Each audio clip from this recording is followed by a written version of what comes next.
Okay, this is the Module 3 lecture about mythology. There's a lot that we can say about mythology. There's no question about that. I've provided you with a few films and a few links that we can talk about what they mean as that comes up. But for now, let's just kind of focus on our module objectives, which you see there, which would be to define mythology, to review some of the theories of mythology, and to explore some of the cultural variation in mythology. So for this little short lecture, I just want to kind of focus on defining mythology. So let's start with the definition provided from our textbook from Stein and Stein. And let's kick this around.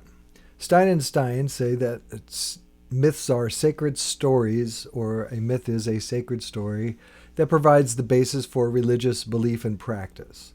And I feel like they're doing a really good job of avoiding, committing to anything with that definition.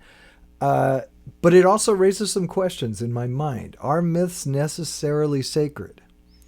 Are there these myths out there, like you hear the Horatio Alger story, the rags to riches myth of the American dream?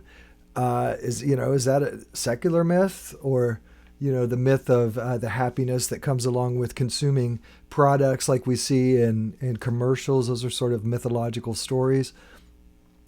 And then that kind of begs the question then, if we want to stick with this definition that they're sacred stories and that they're the basis for religious beliefs, then you have to ask yourself, okay, well, maybe that once a story reaches this mythological realm, maybe it becomes sacred.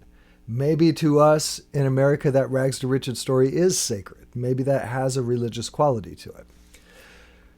Well, one of the guys you're going to hear a lot about this semester is a fellow named Joseph Campbell. Joseph Campbell was a very famous theorist of mythology, a collector of mythology, an interpreter of mythology, and he was a great writer. Joseph Campbell, however, was not an anthropologist, he was not an ethnographer, and he was not always a completely factual researcher, let's say. So you can read a couple of his quotes there about myths. Myths are clues to the spiritual potentials of human life, the metaphor through which eternity is experienced as radiance. That's pretty exciting. I like that. That's pretty neat. I have no idea how to study that as a social scientist, though. Let's be honest. I've given you a link to his interview with Bill Moyers, a very famous interview that was done back in the 80s, actually. And it's out there in video form if you want to really look for it.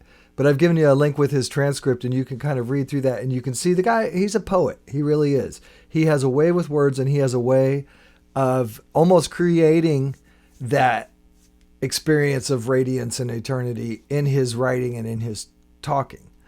But it doesn't do us a whole lot of good if we're really just trying to get a definition of what a myth is. Myths are clues to the spiritual potentials of human life. Maybe my spiritual potentialities are different than yours. And can we quantify that? Can I document that? Can I document your potentialities as an ethnographer? I don't know. So these are just two things at the outset of this discussion that I want to put out there. One, there is some amazing stuff about mythology that comes from popular culture.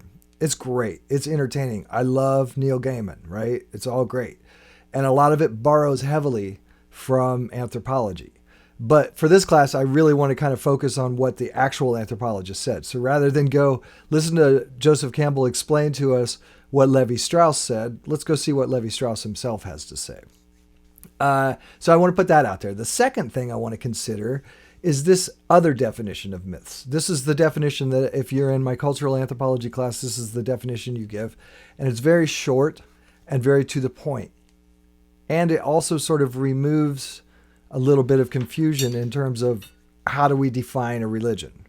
So let's just say that these are myths, are stories that portray important cultural symbols. So instead of specifically saying they have to be sacred or they have to be religious, let's say they are stories that portray important cultural symbols.